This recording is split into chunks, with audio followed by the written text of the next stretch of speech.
బేతంచెర్ల పట్టణంలో విష జ్వరాలు ప్రబలకుండా క్లైమేట్ చేంజ్ కావడం ద్వారా చిన్నపిల్లలు, పెద్దలు, వృద్ధులు అందరూ కూడా అనారోగ్య సమస్యలతో తీవ్రమైనటువంటి ఇబ్బందులు పడుతూ ఉన్నారు.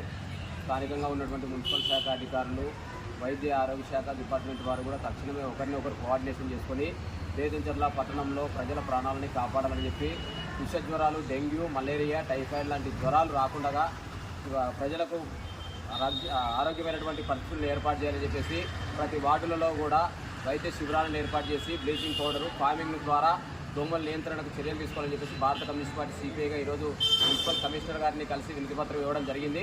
ప్రధానంగా మేము ఈరోజు ఉన్నటువంటి డిమాండ్ ఏంటంటే స్థానికంగా ఉన్నటువంటి పసిపిల్లల ప్రాణాలని, అదే రకంగా వృద్ధుల సమస్యలను, అదే రకంగా మధ్యతరగతి సామాన్యమైనటువంటి మధ్యతరగతి కుటుంబీకులు డెంగ్యూ లాంటి విష జ్వరాల ద్వారా పడిన కారణం చేత ఈ బేతంచెర్ల పట్టణంలో సుమారుగా ప్రైవేట్ వైద్యం పేరుతో లక్షల రూపాయలను దోచుకుంటూ ఉన్నారు.